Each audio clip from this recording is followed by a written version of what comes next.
E no USA Talk de hoje você vai conhecer a história de um cara que chegou há mais de 25 anos nos Estados Unidos e tijolo a tijolo, porque ele já botou muito tijolo por aí. Ele construiu uma história inacreditável. Hoje ele é dono de um dos maiores ecossistemas de business da Central Florida.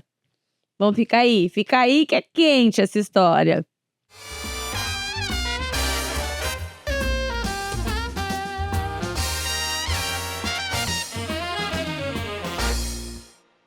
Bem-vindo, Alexandre Santos. Alex, quer que chama como, Ale? Olha, Eu chamo de Alex. olha, Todo mundo eu já vou Alex. entrar assim, ó. Obrigado, um prazer enorme estar aqui com vocês. Gostei da parte do tijolo a tijolo. E a culpa disso foi da minha sogra. Mas antes disso, eu vou te responder. Alex, deu mais certo, porque o Alexandre dá muito trabalho para o americano falar, né? Então eu encurtei, o cara foi direto ao ponto e começou a dar certo.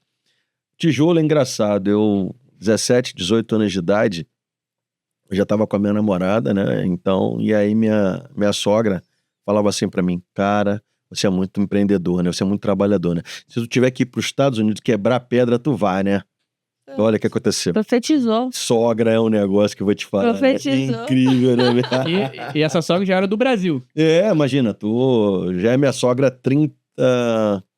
35 anos. Ó. Muitos anos que a gente tá junto. Eu buscava minha esposa, né? Na época, minha namorada, na escola de bicicleta. Lá no Rio, a gente fala de camelinho. Uhum. Eu chegava na porta. De camelo, tinha uma bicicletinha maneira, o quadro dela alaranjado, bonito, sabe? A gente tem que ter um produto legal, né? Ajeitada. Naquela época eu já tinha que me destacar, né? Aí eu buscava ela, sentava ali na bicicleta e eu vinha trazendo ela de volta para casa. E assim começou, eu contando essas histórias, os planos, o futuro. Ela acreditou e tá comigo até hoje. Carioca Da Gema. Adoro. Veio parar nos Estados Unidos por quê, Ale? Cara, muitas razões. A primeira delas foi que lá eu não consegui dar certo em nenhum negócio que eu montei. E só para voltando um pouquinho, você era do Rio da onde? Eu sou de Marechal Hermes, nasci na Lapa. Se tiver algum carioca que estiver assistindo e quiser dizer que é carioca, Eu sou por favor, manda pra mim aonde nasceu. Se nascer ali perto da Lapa ou ali no subúrbio, eu vou falar, cara, é carioca mesmo. Mas tem carioca que fala que nasceu. Tu nasceu aonde, irmão? Não, eu sou... Não. Tu nasceu aonde? Me fala, tu é carioca da onde? Então, eu sou carioca e nasci em São Paulo, olha só. Como é que é isso, filho? Tá vendo? Ele é carioca de coração. Ah, isso não existe? Não, também sou, então. Não, adoro. Falar uma curiosidade pra vocês. A minha família é toda carioca e tal. Isso. Só que a minha tia se casou com um paulista. E ela era formada em medicina e tudo. E a minha mãe só foi ter meu parto. Eu só fui nascer lá por conta de infraestrutura, porque era tudo mais fácil. Mas Então, eu meu nunca irmão, morei lá. desculpa te falar, brother. Tu não mas tu é carioca, não. Tu adotou o Rio de Janeiro, mas tu é paulista. Não, mas eu nunca morei lá, nunca morei. Foi... Tá vendo, Bia? Não importa, se você vê, as crianças não vêm, o povo não vem aqui pra ter parto, e aí filho não nasce americano e volta pro Brasil. Agora ele quer mudar a regra. Agora tu quer mudar a regra do jogo todo. Não, e tá pior. maluco? E pior, nasci no interiorzão, tipo, em Cruzeiro. Ih, então para, complicou ainda mais, irmão. Mas enfim, eu sou carioca de nascença, adoro o Rio de Janeiro, todo ano, desde que eu vim pra cá, eu vou ao Rio de Janeiro, passo lá junho e julho, meus filhos nasceram aqui, a gente é cidadão americano, e os filhos também, claro, nasceram, mas todo ano a gente exerce a brasilidade. Eu sou um grande defensor dos valores do Brasil, né? O Brasil é muito mais, eu tô até falando um pouco mais sério agora, né? Mas o Brasil é muito mais do que pau-brasil, né? A gente escuta o Brasil de pau-brasil, da caipirinha, do samba, mas o Brasil tem cheio de gente profissional, cheio de gente legal. E toda vez que eu vou lá, eu me inspiro, renovo minhas energias e venho aqui e apresento isso para os americanos. Então, há 25 anos, eu venho aqui apresentar a nossa arquitetura, as nossas soluções, a nossa energia, o nosso tempero, e assim está sendo, e eu pretendo continuar fazendo isso por pelo menos mais uns 50 anos. Os brasileiros são maravilhosos mesmo, realmente. É verdade, a gente se destaca em muitas áreas. É verdade. Nosso objetivo aqui é esse, Ale, é da gente trazer o quanto o empreendedorismo brasileiro agrega e traz valor para o país também, né? O quanto a gente pode vir para cá trazer nossas ideias, soluções, nossa energia, nosso suor, e numa terra que o seu suor cai nela e ele fertiliza e ele valoriza, e a gente impulsionar o empreendedor brasileiro, o empresário brasileiro, realmente vai suar, vai sofrer, vai fazer acontecer, mas dá certo, né? Então esse é o foco, o nosso foco aqui, né, fofinho? Falar de história de empreendedorismos de sucesso, mas também contar como é que a gente chegou no sucesso. Eu tenho 25 anos aqui, né, completos, e comecei como jardineiro, né? Mas vamos voltar um pouquinho. Vamos embora. Você tava lá no Rio, nasceu na Lapa, ali nos Arcos e tudo mais. E até que idade você ficou no Brasil? Eu fiquei até os 26 anos. 26 anos. Você tem alguma formação? Como é que foi sua história até ali, assim? Dá um breve resumo. Na rua. Na rua. Muita quilometragem, muita atenção. Eu acho que todo o meu desenvolvimento partiu de ser um cara muito observador das pessoas, de comportamento humano, de oportunidades que alguém me contava de uma coisa e eu adaptava para um outro bairro. Então essa coisa de sempre estar ampliando fronteiras. Eu saí de Marechal Hermes, do subúrbio, da Leopoldina, e meu pai se mudou para a ilha, e ali eu encontrei um monte de gente muito mais bem preparada do que eu, até porque em Marechal Hermes eu morava do lado da favela, do Muquiço, que era uma das favelas e ainda é uma das mais perigosas do Rio de Janeiro. E aí quando eu fui pra ilha, eu falei, caramba, tem meninos que se arrumam melhor, tem meninos que têm um sorriso melhor, tem meninos que sabem fazer coisas diferentes.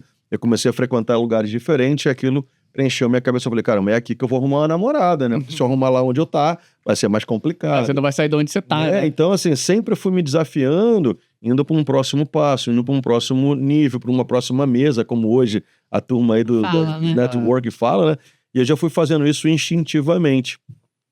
E aí, quando eu cheguei na ilha, fiz relacionamento com meus amigos de infância, que inclusive todos esses amigos eu trouxe para os Estados Unidos.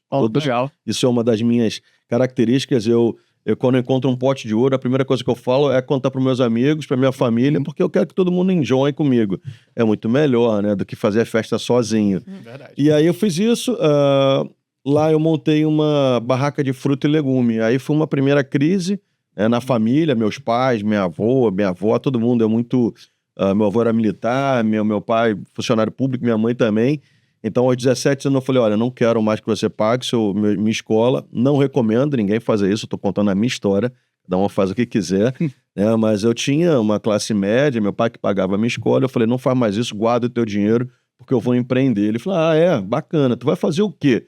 Eu falei, cara, já sei. Vou montar uma barraca de fruta, de legume, aqui na padaria do lado. Já falei com o seu Manel, que era o dono da padaria, na freguesia. Chamei um amigo meu. Falei, vamos montar uma barraca de fruta e legume? Vamos. Cara, a barraca ficou linda. Desenhei, projetei a barraca, mandei pro serralheiro. Minha avó me emprestou dinheiro, nunca paguei. Imagina, não deu para pagar nessa época, né? Mas Deus a tenha. E aí meu pai entendeu e foi o cara que foi lá, pegou o carro dele, que na época era um Golf... último modelo, champanhe, amarrou a barraca e botamos a barraca lá e eu comecei a empreender como feirante. Fui pro Ceasa, comprei.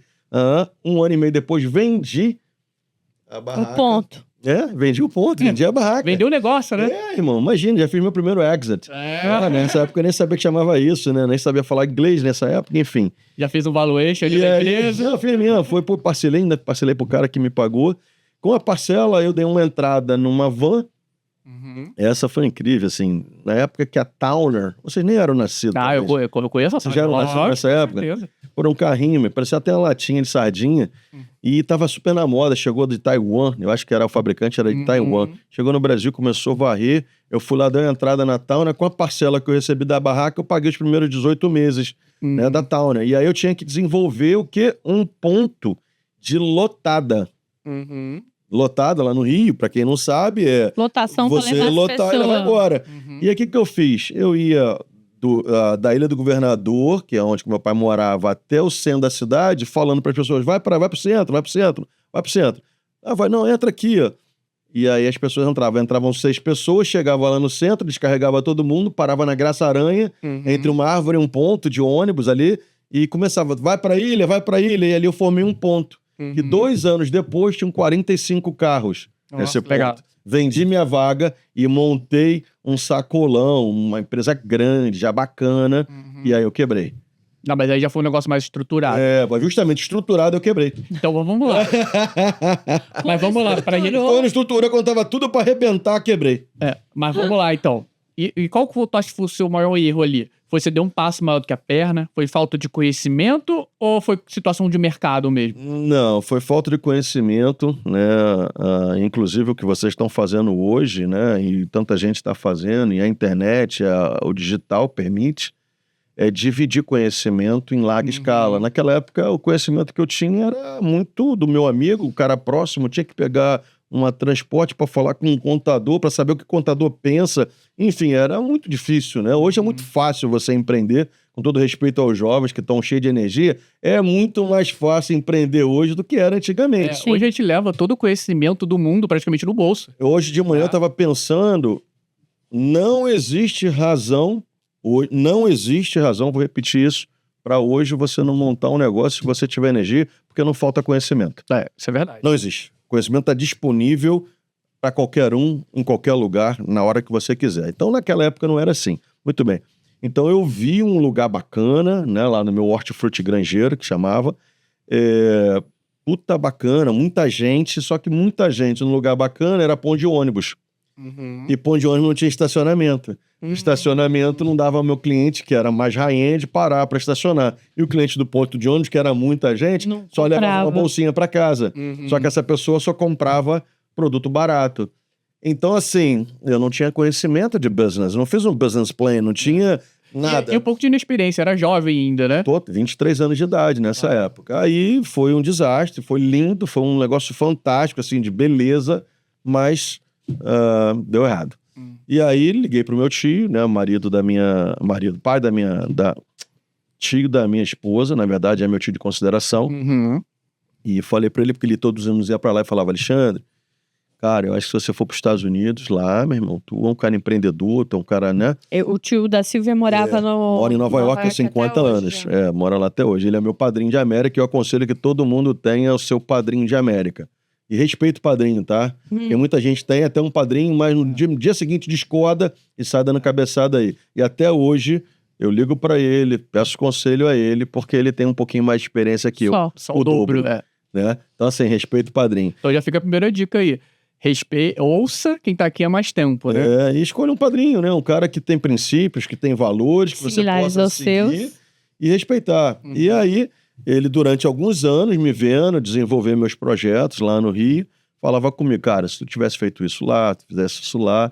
Só que imagina, carioca, amante, apaixonado pelo Rio de Janeiro, todo respeito aí aos outros Brasis que a gente vive, mas tem um Rio de Janeiro que é fantástico, que é maravilhoso. Vivo nele até hoje.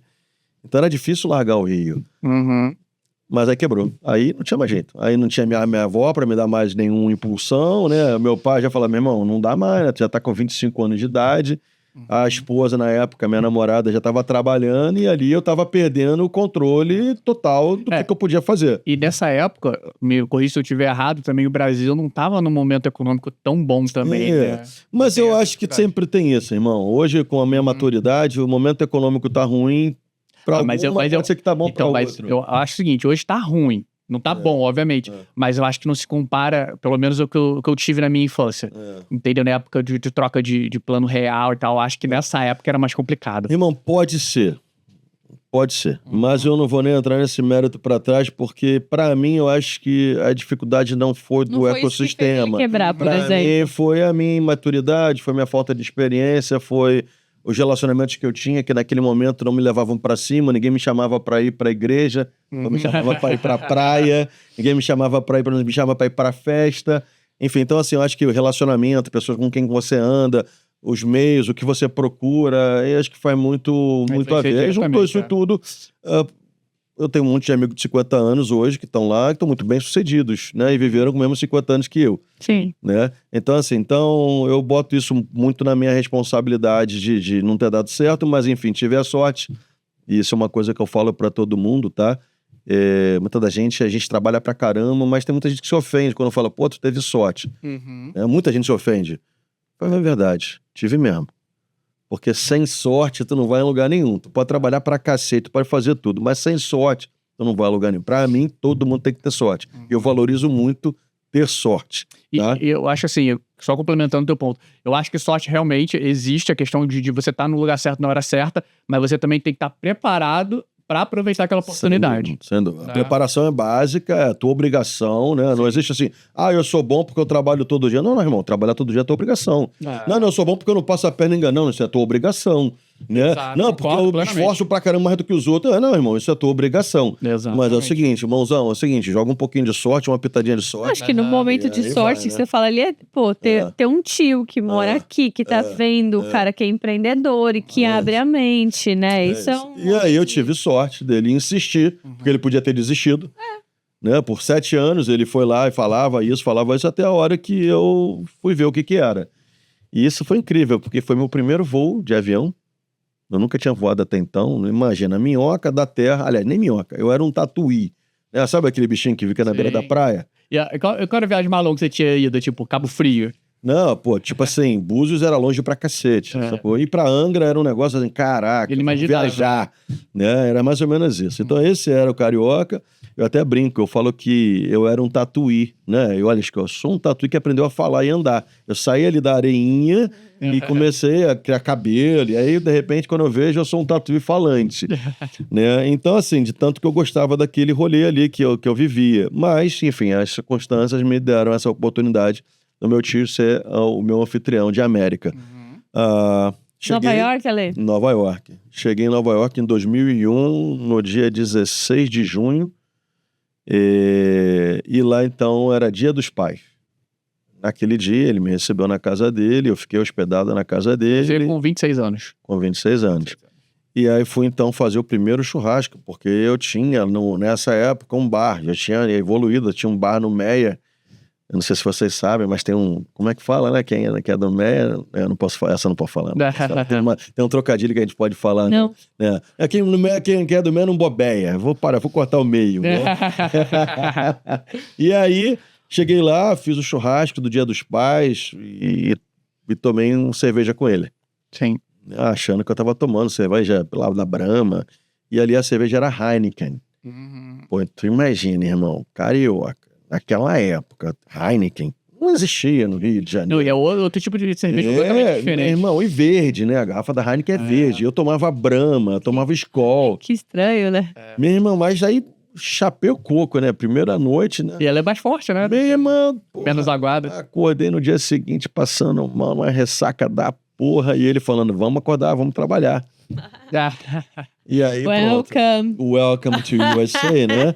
E aí eu fui, o meu trabalho foi lixar parede lá em Nova York, por aí vai. Era a empresa dele, Ale? É, a empresa dele. Então ele tinha uma empresa de construção ou algo assim? Pô, tinham 200 homens, aí eu fui... E era construção? Construção de drywall. Drywall, ok. Então, tipo uma empresa de reforma. Em Manhattan, os prédios praticamente, os grandes prédios de Manhattan construídos naquela época, ele tinha lá muitos homens que faziam o tape, né? Que faziam o sheetrock, o tape e toda essa parte de drywall. E aí ele me colocou lá e eu fiquei por um bom tempo sendo lixador de parede. Até que deu um inverno e eu não resisti, vim embora pra Flórida. O PC, meu camarada, me recebeu aqui falando pra mim, eu tô indo pra praia amanhã. E aí eu falei, cara, tu me espera. O sangue carioca já deu aquela... Pô, como é que é? Novembro, irmão. O cara lá, um frio da porra, e ele, vou pra praia amanhã, não deu 2 dias, eu peguei o avião e vim. Deixa só eu ver. Você claro, ficou quanto tempo em Nova York? Eu cheguei em julho e novembro. Você chegou foi frio. Tipo, 6 meses. O frio... Não tem como. Dia 9 de... Quem veio do Rio realmente... vou contar uma passagem bacana sobre a primeira viagem de avião. Nova York. Então, antes de a gente tem que estudar, né? Fazer um briefing, né? Hoje em dia tem essas palavras todas que naquela época eu não sabia o que significava. O lugar que você vai, o que você vai fazer. É o clima, ambiente. Eu sabia que eu ia pra casa do meu tio em Nova York. Era isso que eu sabia e eu ia estar num avião. A única relação que tinha com Nova York era os filmes, né? Não, nem filme. Eu assisti 5 filmes na vida, tá? E.T., Rocky 4, não tô falando sério, Rambo, e dos outros 2 eu nem lembro. Nenhum se passa em Nova York. Irmão, nunca, imagina. Eu não esqueci. Lembra? Eu sou um tatuí. No Crocodilo Dundee. Eu sou um tatuí da beira da praia do Rio de Janeiro. Então, filme tava na minha... Nem hoje eu assisto, tá? De verdade. Eu não sou de televisão, de rádio, nada disso. Mas enfim. E aí eu entrei no avião, né? E minha primeira viagem. Meu irmão. E inglês? Noite. Com certeza nem falava, né? Não, irmão. Imagina, tem coisa pra cacete pra falar. De inglês, então, a gente dá risada. Vai ficar pro outro episódio aí. Mas aí, entrei no avião. Cara, quando começou a chegar lá no céu, O avião vai lá no céu, não, alto pra caraca. No avião, né? Não, eu olhava pra aquela janela ali e via a lua. Falei, cara, será que Nova York é na lua? Juro por Deus. Era essa ignorância que eu tinha. Tá bom, Caraca, Meu velho. irmão, inocência, né? Não, eu falei, como é que é, meu irmão? Caraca, mano, tá chegando, tô vendo a lua tá crescendo. Será que essa porra tá indo pra lua? Claro, mas... E quando você sobrevoa em cima das nuvens também. Eu sei que não, mas naquele momento eu... Passou isso será na que sua cabeça. se virar um pouquinho pra direita vai dar na lua essa porra. Muito bem, chegou lá do outro lado, Seu tio tava no aeroporto. no aeroporto, me pegou e eu saí pela rua. Talvez aconteça isso com um monte de gente ainda, né? Não sei os que estão bem preparados, mas talvez porque hoje tem tanta informação. Mas naquela época não tem telefone celular. Pra encontrar. Irmão, pra Tô explicar pro meu chegando. filho hoje que... Aterrisei. Não, que eu não tinha celular na minha época. Então, assim, tinha mapa, tinha um monte de coisa que você não tivesse interesse, você não sabia. Muito bem, cheguei lá e saí no carro olhando assim, ó, nem um matutão mesmo, pra ver se as árvores eram mais ou menos iguais, se os postes de luz eram igual. Então, As pessoas não eram verdes. né? esse foi o meu início de América, entende? E ali a América foi me massageando. E assim, só nesse momento, você consegue descrever pra gente qual foi o sentimento que você teve, assim, quando você pisou em Nova York, você viu aqueles prédios gigantes, pessoas falando uma língua completamente diferente, porque ali, assim, buga um pouco o cérebro pra quem não fala outra língua, né? Sim. E aí, descreve Consigo. um pouco pra gente aí como é que foi. Consigo. Eu falei assim, cara, eu vou ficar rico. Pô, boa. Foi essa a sensação. Eu falei, agora que se foda. Agora que eu vou mesmo. Porque é o seguinte, meu Ele primeiro se dia jogou, de né? trabalho era $80 o dia. $80 o dia, naquela época, era R$240, que era vezes 3, o real. Né? R$240 em 2001 era o salário mínimo. Eu falei, o quê, meu irmão? Um salário mínimo por dia? Ah, agora eu fiquei rico. Então, eu não queria nem saber se falava inglês, se falava português, se falava... Meu irmão, é o seguinte, o papo era, tem trabalho, eu vou. Tem que trabalho, eu lixar vou. aqui. Tem trabalho, eu vou. Tem trabalho, eu vou. E aí eu trabalhei... E até falo que é o seguinte, eu nem acho que trabalhar, essa coisa que parece... Sei lá, alguém um dia disse que trabalhar é um negócio difícil, né? Pô, trabalha. Meu irmão, fica acordado. Tu pode ficar acordado olhando pro teto, ficar acordado, sei lá, jogando, ficar acordado trabalhando, fazendo alguma coisa que presta, que vai te remunerar. Então, quando eu entendi que eu podia ficar acordado e alguém ia me remunerar pra eu ficar acordado, se era pra carregar, se era pra pintar, eu tava, caralho, ainda tô aprendendo. Eu falei, meu irmão, vou aprender pra cacete. Um ano depois, aprendi pra cacete e comecei a empreender. Aí, não, mas aí você veio pra cá, o PC chamou, você veio pra praia, e aí chegou aqui na Flórida, E Foi- comecei a ser briqueiro. porque o PC É briqueiro. é briqueiro. Beleza. É isso. E assim Esse é seu foi. amigo, né? Só o pessoal entender. Até hoje. Ele continua sendo o maior briqueiro aqui da cidade, né? O cara super querido. Mas nessa... Desculpa, tipo, Claro, só pra gente imagina, entender. vambora. Ele era brick, ele já tinha uma empresa de brick naquela Ele época? pegava serviço por empreitada com o Márcio Lima, que era um carioca, amigo, continua sendo, e ele era o empreiteiro do Márcio, né? O cara que fazia as obras, ele era o encarregado da obra e ele me colocou como ajudante. Brick é pedra, é É o tijolinho. Tijolinho, É o que você falou? é. Por isso E que eu falei é um dos que é trabalhos mais- tijolinho. E é um dos trabalhos mais punk que tem aqui, né? Que castiga. Né? Uma É, coisa só, porque né? tem velocidade, tem esforço físico. O sol. É, o Calor. sol, o calor. Tu já viu um carrinho de mão aqui, não? Já, lógico. Não, sério mesmo, tu já viu. Já vi. Mas assim, no Walmart, no Home Depot, tu já viu na obra mesmo, cheio? Não, já vi na obra cheia. Veio até quase 2 vezes o tamanho do carrinho. É mesmo. Pô, a galera que é mais ou menos baixinho que nem eu, segurando um carrinho de mão, tu fica escondido atrás, né? É, isso aí. Porque o bicho é bruto, é grande. Um carrinho de mão pra tu encher, tu precisa de 27 pasadas. Eu lembrava disso porque chegava, tinha um monte de base pra botar pra dentro, e eu contava aquilo, sabia quantos carrinhos ia, quantas horas demorava. Eu já sabia que, assim, era o nosso rolê. E não é só força, é jeito também. Porque aquilo, Não, tu dá um monte. mole, aquilo vira. Não, eu já Nossa. virei um carrinho dentro da piscina de um cliente. Nossa, que legal! Não, então, Dá vontade de sair correndo, né? meu irmão, muitas vezes eu tive vontade de sair correndo. Inclusive, logo na primeira época, assim, na primeira fase, eu, assim, alguns dias, tá? Muitas vezes, eu falei, cara, se eu depender de ficar na América trabalhando nisso, eu vou embora, eu vou voltar pro Rio. Não vou Não vou conseguir. resistir. Mas aí a América me moldou, né? Uhum. O dólar, as possibilidades, o que você vê de futuro, aí a coisa vai te moldando, vai te talhando. Deixa eu abrir só um parênteses, voltar um pouquinho lá atrás. Essa é a fase que eu chamo, onde eu evoluo e deixo de ser um Menino. suburbano Não, um suburbano selvagem. Porque era o que eu era. Né? Na época do Rio de Janeiro, eu era um suburbano selvagem. Era um cara que vivia na periferia e que para sobreviver tinha que dar umas cotoveladas para cá, porque estava tomando cotovelado o tempo inteiro. Tinha um comportamento selvagem perante ao que eu entendo hoje do que a gente entrega aqui para os nossos filhos e para a sociedade que a gente vive. Só que para eu sair de suburbano selvagem para empreendedor, a América precisou me amarrotar. O que é amarrotar? É ficar sozinho, é não ter avó, é não ter ninguém. É tipo um vaso na mão do oleiro. É, isso aí. E é uma pegar realidade... o barro ali e ir moldando, e não deu muito certo, amassa de novo e constrói. E é uma realidade que a maioria passa aqui, eu diria que 90%, né?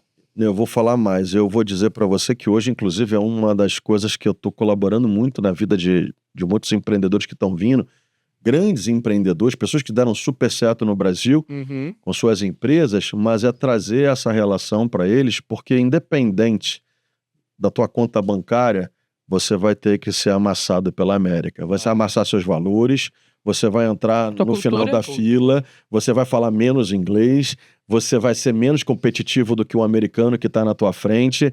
Você aqui não tem, né, você não chega aqui, eu sou lá no Brasil, né, grande, poderoso, mas aqui você não fura fila. Então, assim, tem muitas coisas que talvez o dinheiro te alivie, mas você vai ter valores que você vai precisar ser amassado e a América vai te moldar. E uma coisa Fala, a América, ela não valoriza o quanto você tem, ela valoriza o quanto você tem de história, né? Você te fala assim, uma pessoa chega aqui com, sei lá, ela chega com 30 milhões de dólares e coloca no banco. Ela vai ter o mesmo score de alguém que chegou com 100 dólares. E colocou no banco. Exatamente. A tua história aqui vai te dizer quem você é, o que você constrói, né? O que o fofinho fala do Darcy, que é o engenheiro. O cara trabalhou em multinacionais gigantescas, um currículo, animal. Quando ele foi aplicar para empresas aqui, eles perguntavam quais empresas americanas você trabalhou. Ele falava nenhuma. Então, primeiro... Não, tem um monte de coisa. Vai trabalhando numa americana. Então, a tua história aqui... recomeçar, né? Ela representa muito mais do quanto você tem. É isso. Então, quando eu trago isso para a realidade, independente do cara chegar com menos ou mais dinheiro, né? Ele precisa entender que ele tem a hierarquia do tempo. É um assunto que eu também abordo bastante. O tempo é mandatário para um monte de coisas. Não tem jeito de você pular o tempo. Tem que respeitar o processo. Furar a fila, né? A gente, talvez lá nas Parkways brasileiras, a gente vai lá, faz o trânsito, passa e fura a fila. Pô, aqui não fura fila, irmão. Então imagina, só pra tu poder entender. Nem idoso, nem grave. Você como é que é? É uma outra brincadeira que a gente cresceu escutando isso. Como é que é? O que é achado não é roubado, quem perdeu foi relaxado. Aqui tu vai perder, quando tu voltar lá, vai estar lá. Ninguém vai levar embora. No máximo vão ter tirado do chão e colocado no alto. Quando tu pega nesses pequenos detalhes, não importa, mas você vai ser amassado, vai ser moldado. E muitos não resistem. E deixa eu só complementar só para terminar essa conclusão. O carrinho de mão é muito difícil. Muito. Muito difícil carregar.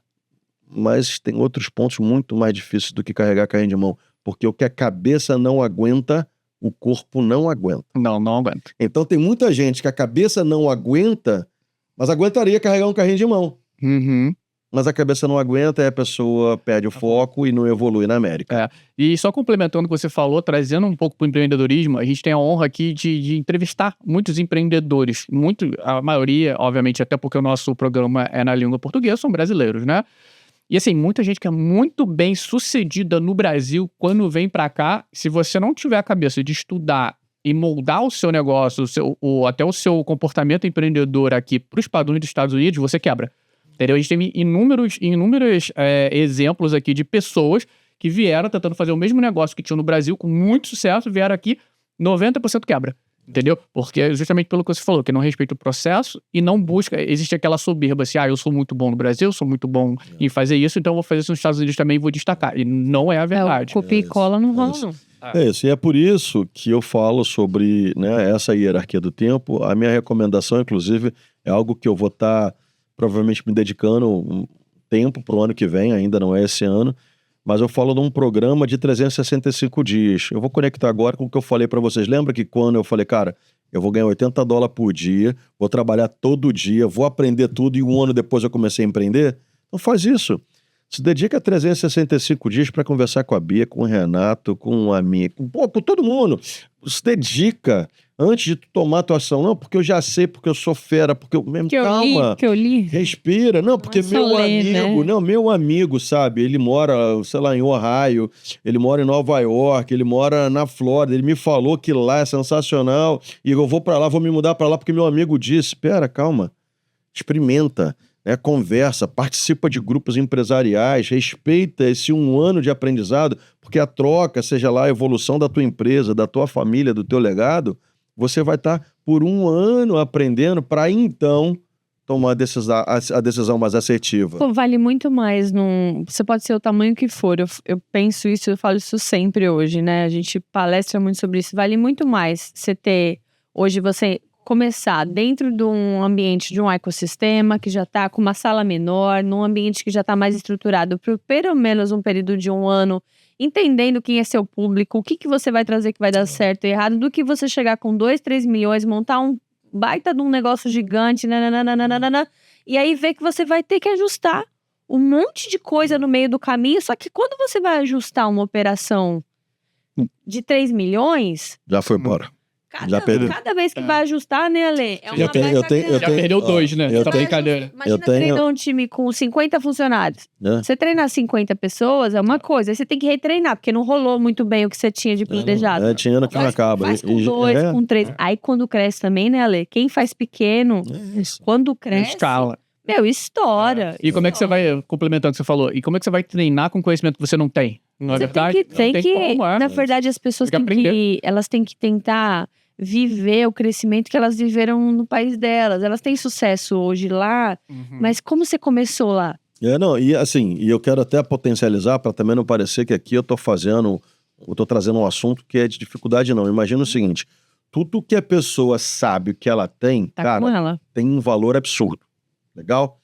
Ela demorou 10 anos, 5 anos para adquirir esse conhecimento. Agora ela pode potencializar extremamente para o melhor mercado do mundo. Legal? Só que é o seguinte, bota só um ano para fazer o 10X. Tem 10 vezes, mas esse um ano é um ano de pesquisa, de dedicação, para aí sim, no final desses 365 dias, lançar o foguete. Pra onde? Pra rota, com as pessoas certas, no lugar certo, da maneira certa. Um aninho! E o que você tá falando não é um ano sem você tá operando. Não, é um ano você tá operando pequeno, isso, consolidando, olhando, validando com as pessoas. Porra, e é barato demais. Se você for botar quanto custa montar uma empresa para 5 anos depois ela tá consolidada, uma fortuna de energia, de tempo, de dinheiro, não é isso?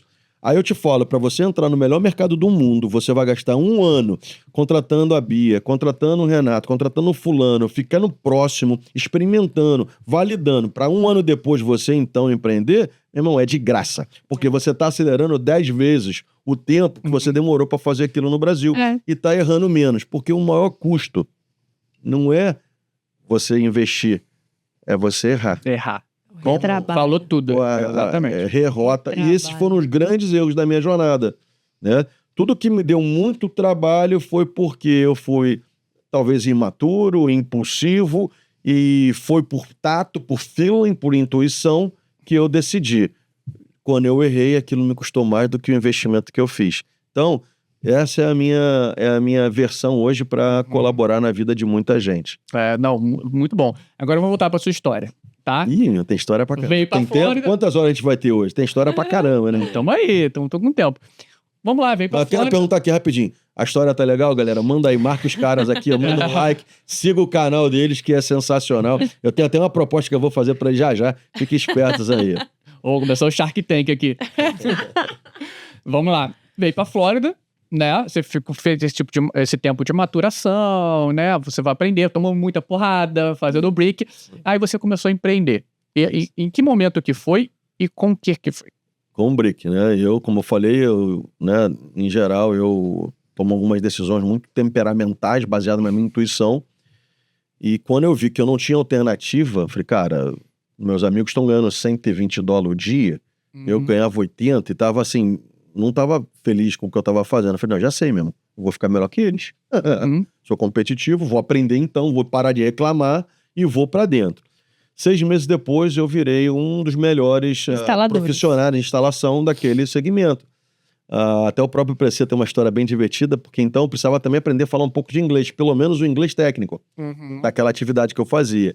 E aí, numa das obras que a gente estava, chegou um americano falando com ele lá, explicando alguma coisa, e aí eu parei de carregar o carrinho de mão, né, fazer a atividade, e falei, PC, irmão, o que o cara falou, mano? Não entendi porra nenhuma do que ele falou. Ele falou, mano, não tô te pagando aqui pra tu aprender a falar inglês, não. Quer falar inglês, irmão? Vai pra escola, pô. Vai trabalhar, mano. Meu camarada até hoje, eu falei, porra, PC, vai naquele lugar, né, irmão? Mas, enfim, foi assim que a gente foi talhado. Eu falei, beleza, irmão, maneiro, entendi. Sou competitivo, né? Comecei a aprender a falar um pouco mais de inglês, saber das palavras que eu precisava atender, até um dia que eu nem estava pronto, mas me ofereci para a empresa. Falei, eu já sei fazer o trabalho. Tu me dá uma oportunidade de começar a fazer o trabalho? O cara eu tenho sim. Me mandou para um trabalho para Sarasota. Esse foi o meu primeiro trabalho por conta, né? Quando eu estava aqui em Orlando. Foi um shopping na 75 que está lá montado até hoje, o maior shopping de Sarasota. E lá eu comecei. Tem até as fotos aí, depois você pode publicar. Esse cara apareceu na sua vida como? Que cara? O que te contratou? Não, ninguém apareceu na minha vida não. Eu que fui atrás. Eu fiquei sabendo que eles estavam precisando de gente. E aí eu não sabia falar inglês direito, né? Mas sabia trabalhar. E eu precisava impressionar o cara. Eu comprei uma F-250, né? Uma picape Lariat daquela época, bonita pra caramba. Falei, botei as ferramentas novinhas em cima da caçamba. Tipo os realtors. Né, meu irmão? Parei na porta da empreiteira lá, que tava passando esse trabalho. Falei, cara, o inglês eu não tenho, mas quando ele me olhar, ele vai falar, esse cara é bom. E tudo isso você conquistou com o dinheiro do brick ali, do seu suor, né? Isso já foi, assim, juntando aqueles 80, 90 dólares, dei uma entradinha na época, o Tony e Rony, que montaram a RPT. Né, me financiaram me financiaram a entrada, não tô falando nada das parcelas, não. Sim. E aí montei meu pitch, né, meu irmão, com inglês horroroso, mas visualmente eu tava bem montado e sabia fazer o trabalho. Aí o cara falou algumas coisas, eu não entendi, ele desenhou no papel, eu falei, no papel eu consigo entender, e eu só vi que era Sarasota. Eu falei, cara, lá mesmo que eu vou, ninguém queria esse trabalho, pagava 65 centavos do square feet do pé. Aí peguei na época um menino que chamava Caburé, e o Márcio, que tá comigo até hoje. Márcio tá há 23 anos comigo. Um cara que trabalha comigo há 23 anos, é meu líder de turma.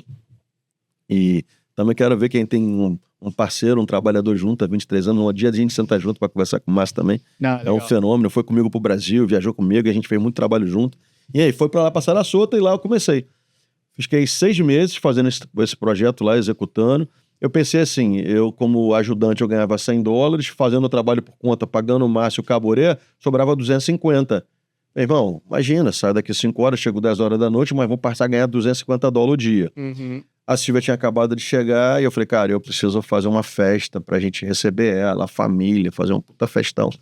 E aí juntei essa graninha 6 meses e fiz uma festa maravilhosa. Trouxe o pai, trouxe o meu padrinho de América, trouxe todo mundo, fizemos uma puta festa de que a gente vai ficar aqui na América. Legal. Enfim, então, no ano seguinte, passado por isso, os caras da empreiteira... Essa mesma empreiteira começou a te passar mais trabalho. Aí essa mesma empreiteira, eu falei, pô, agora que eu já paguei o pedágio, né? Porque sempre tem um pedágiozinho, tá? Lembra disso, sempre vai ter um pedágio. Sim. Tipo, ninguém pra sentar numa mesa, você vai pagar pra sentar. Pra tu ter a dica que você precisa ter, alguém vai ter que te dar e vai te cobrar por isso, porque estudou e aprendeu. E aí eu passei, paguei meu pedágio e cheguei lá na empresa, nessa empreiteira, e falei, cara, eu preciso que você me dê trabalho agora aqui em Orlando.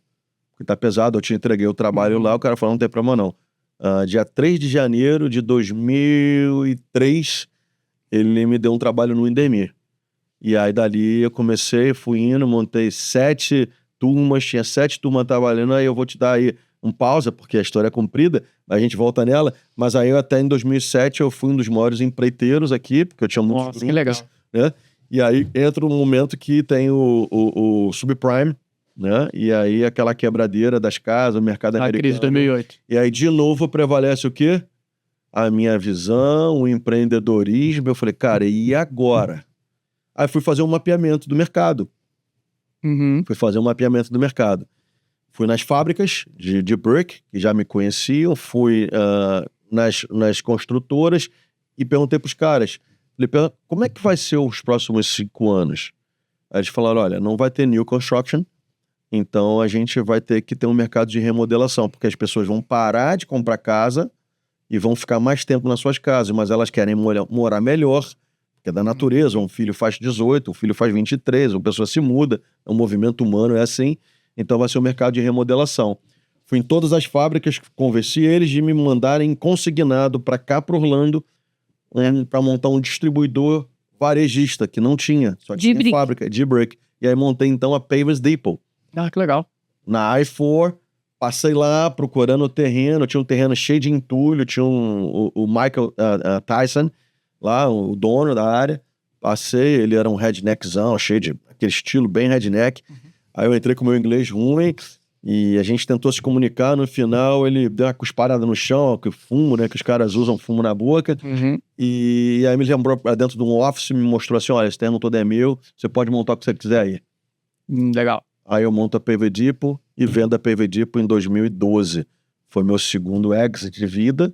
Só que aí eu já fiz uma grana legal e fui passar... valuation bom? Foi 2 anos de empresa montada, na crise, onde todo mundo falou, os caras, isso não vai dar certo. E foi justamente quando a curva chegou, eu acelerei.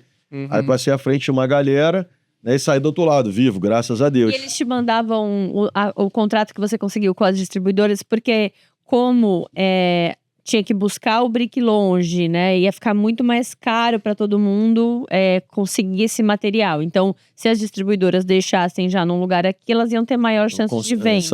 Essa foi pegada. E aí, você conseguiu consignado. Então, você nem tinha porque os caras estavam estocados até em cima. A fábrica não pode parar, porque se a fábrica para de produzir, ela engrena, né? Igual o caldeirão, né? Enfim. E aí eu falei, cara, manda pra lá, vocês vão ter a chance de vender no varejo. Manda caminhão fechado e lá eu vendo 3, 4 pallets. Hoje a Pavers Depot, estamos em 2025, né? É uma das maiores distribuidoras de paver aqui do Central Florida. O Darshan, que é um indiano que me comprou o terreno do Tyson, ampliou o negócio e é fantástico. Eu passo na frente da I-4 e vejo, tem puta, né, satisfação de falar, cara, eu vi isso. E o Márcio, lembra que eu falei do Márcio? Tava lá comigo, montando o showroom. Enfim, então assim, são histórias assim... que me movem, né? Mas não foram as minhas histórias, foram histórias de outros que eu vi que também me animaram em falar, poxa, eu consigo também. Nesse momento, quando eu faço esse exit, eu tinha... Foi em 2010, mais ou menos? 2012. Eu tenho ali, naquele período ali, eu tava com uns 36 anos, meus filhos nascidos, a gente, né, num padrão de vida legal. Acho que eu fui o primeiro brasileiro aqui na época a andar de Hummer amarela, aquela fase que a gente é garotão que... Tipo Camaro amarelo. Aquelas coisas assim, bem maneiras. E aí eu falo, cara, vamos passar um ano sabático no Brasil, meus filhos pequenininhos, crianças, né? Vamos viver um Rio de Janeiro que então eu não conhecia. Que era aquele janeiro da beira da praia, no Posto 6, num lugar incrível. E isso não tinha nada rodando aqui. Não, vendeu. Minha menina tinha 5 meses, meu menino 3 anos, eu com 36, a Silvia com 35. Né? Uma graninha, puta grana no bolso. Imagina, o dólar na época 1,78, né? Podia estar 6, né?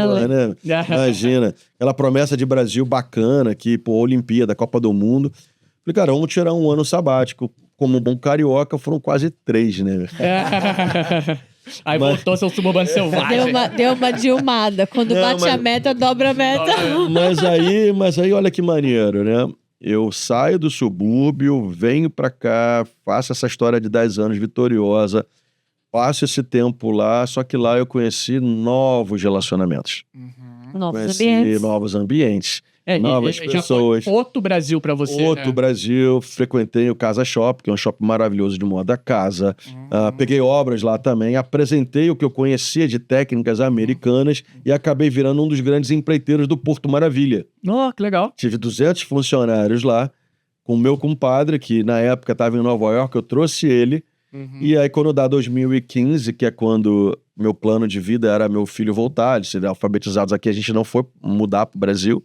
Apesar de ser um Brasil que eu me apaixonei, diferente do subúrbio de onde eu saí, mas eu vi com a minha cabeça explodindo de novidades, de novas referências, e aí então eu monto a Elementar. Você empreendeu no Brasil, continuou fazendo obras lá, aí quando deu 2015 que chegou a idade do escolar, né, de começar a parte escolar, aí vocês, não, agora a gente volta para as crianças. Isso. Na verdade esse era o plano, né, era passar esses 2 anos lá, porque Lembra, eu valorizo o Brasil, eu valorizo as pessoas, eu quero e continuo querendo que meus filhos falem português e ele aqui. As escolas que eles estudam, eles estão em escola particular, eles se destacam porque eles são crianças multiculturais.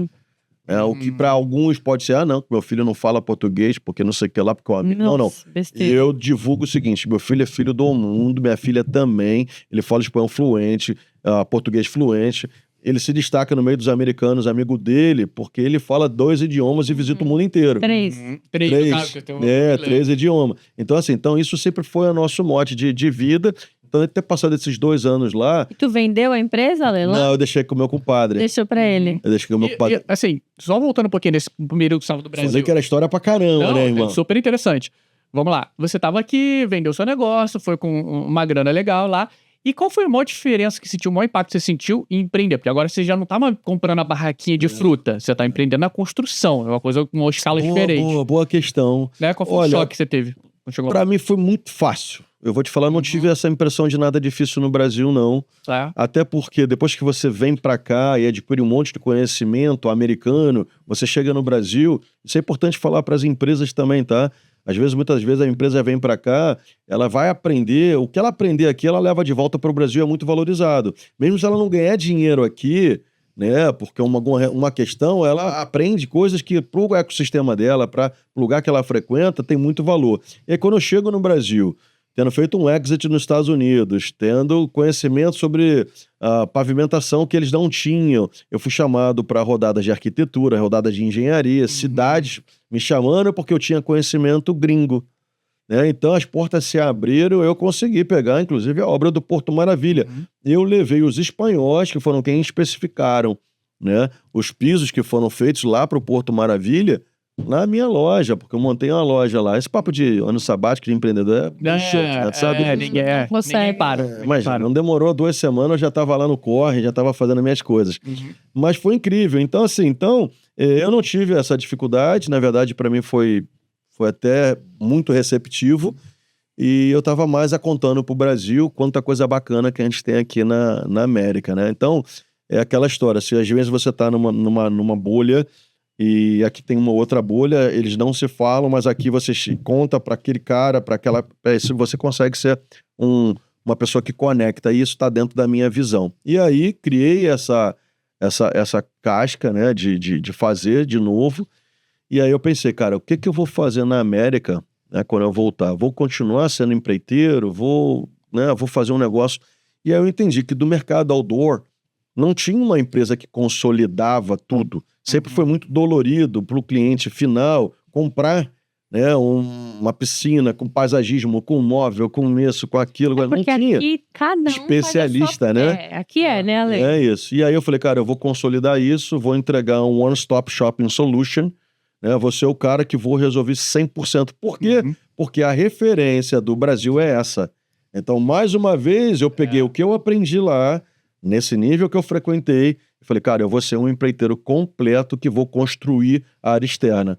Aí chego com essa proposta aqui, eu falo muito dos elementos da natureza, e é por isso que a empresa chama Elementar, mas isso é em 2014 ainda, antes de vir. Eu rabisco o dedo, assim, eu tô com meu filho 2 horas da manhã sentado no meu colo, escrevo uma palavra do lado, Elementar.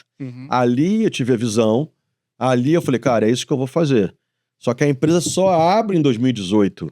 Porque até 2018 eu fui criando portfólio, fornecedor, parceiros. Né? De novo, eu fui dando respeito à hierarquia do tempo. E eu acho muito legal, assim, até esse ponto na sua história, você aprendeu coisa aqui nos Estados Unidos e levou pra lá, né? E depois você vai fazer isso ao contrário também. Né? Na segunda jornada. Na segunda jornada, quando você volta, você também traz coisas lá.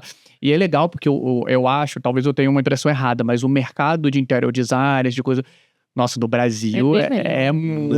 Miami, o profissional mais top, mais foda é o profissional de arquitetura brasileira. Os grandes projetos, as grandes especificações estão na mão dos nossos brasileiros. Nós somos muito criativos. Quanto, né? Ontem a Vanessa estava falando aqui, os maiores executivos da GDS são brasileiros. A nossa habilidade ser multitask, né? De fazer coisas, de botar energia, de querer vencer, de querer dar certo, de ser criativo. Ter uma visão mais ampla, né? É muito bacana. Por conta da formação cultural do americano, quando a gente vê, e aqui tudo eles são assim, né? Por exemplo, uma obra, é a pessoa que vai colocar aquela madeirinha, ela vai lá, ela coloca a madeirinha e vai embora. Aí o outro vem bater o prego. Ele vem, bate o prego e vai embora. Não é assim, Ale? Isso é maneiro. Tudo é assim porque é processual, nunca dá errado.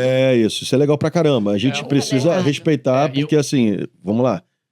Eu acho que eles são primeiro mundo e a gente é terceiro. É o que então, nunca dá errado. Dá tudo certo. Mas se a gente conseguir implementar, né? Aí quando a gente vem e a gente complementa. consegue essa visão maior de todo, né? Do todo. E complementando o que vocês falaram agora, a gente tirou essa dúvida muito com o Darcy, que ele trabalha, nossa, foi um programa incrível, eu aconselho todo mundo a ver.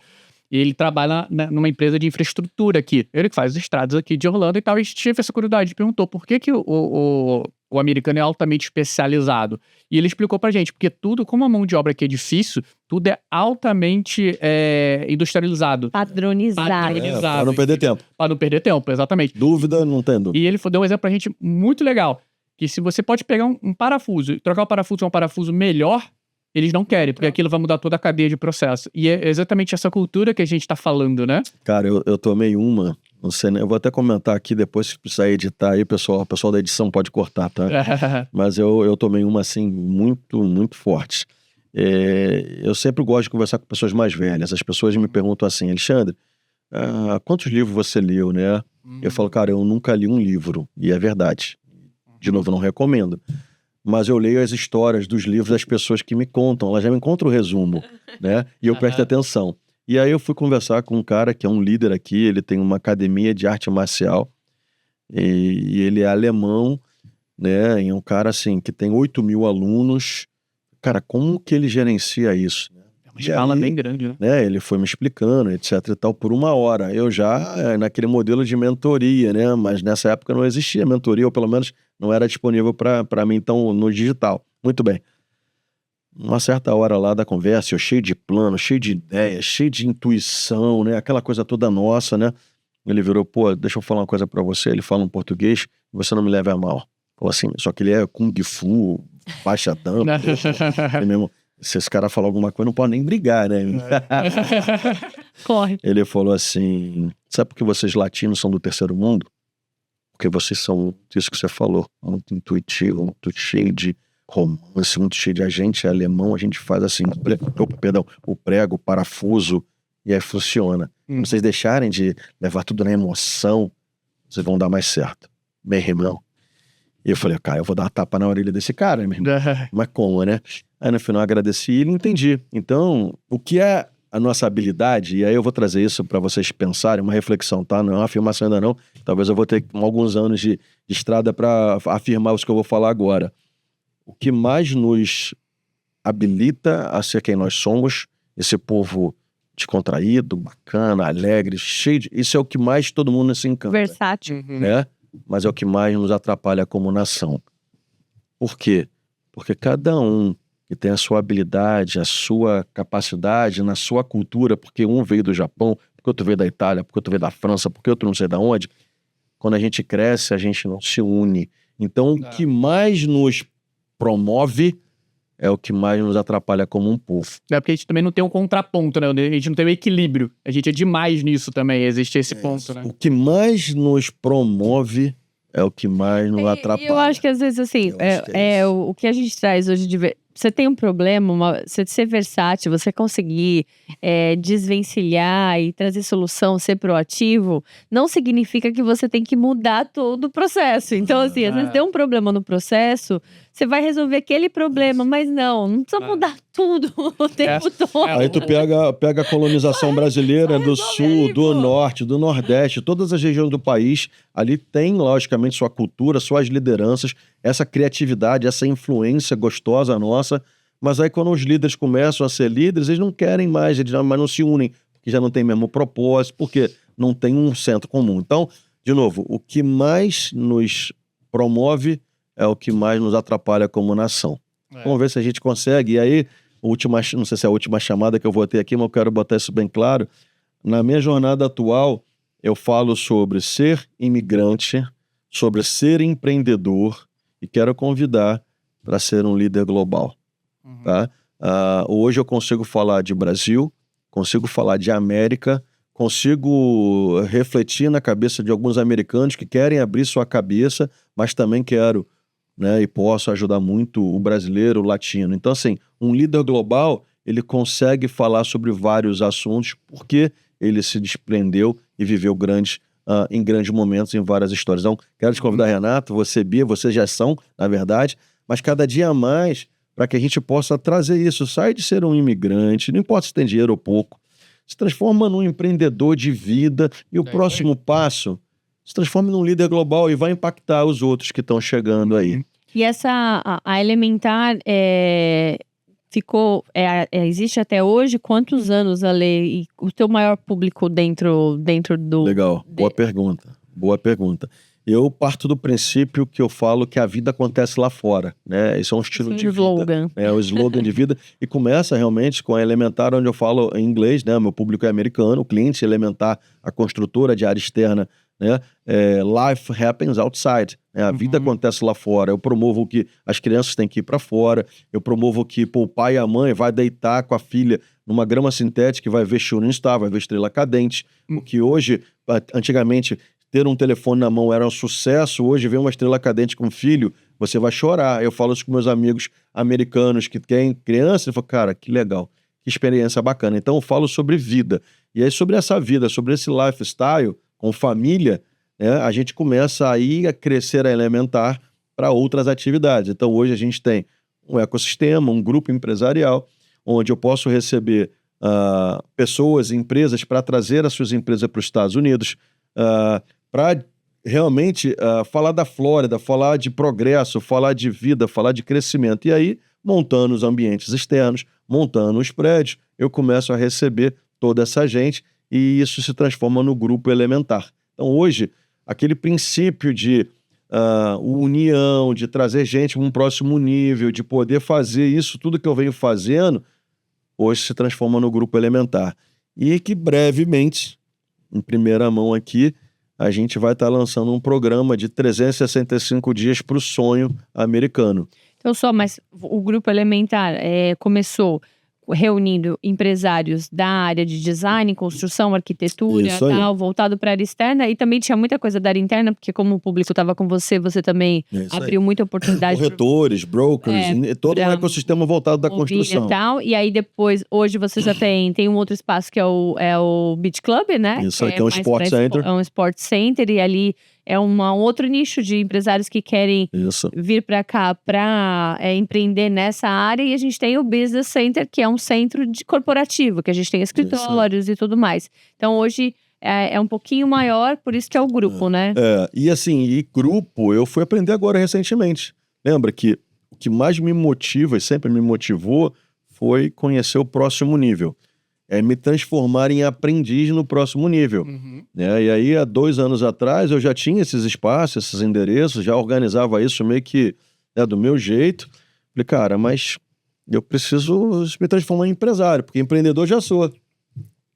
E aí, fui para o Brasil, entrei em alguns masterminds, fui aprender do mercado digital. Na época eu não tinha Instagram. Hoje eu tenho alexsantos.usa. A gente vai marcar, a gente marca lá. E aí aprendi com o Samuel Pereira, né, com todos os parceiros que estão lá, um monte de coisa. Faço isso. Depois eu entrei no G4, né, que é uma escola de educação, então tem todo um... Acho que é uma das maiores do Brasil hoje, se não a maior. Entrei no clube, respeitei, paguei o pedágio para estar junto, porque eu acho que é isso, tem muito valor.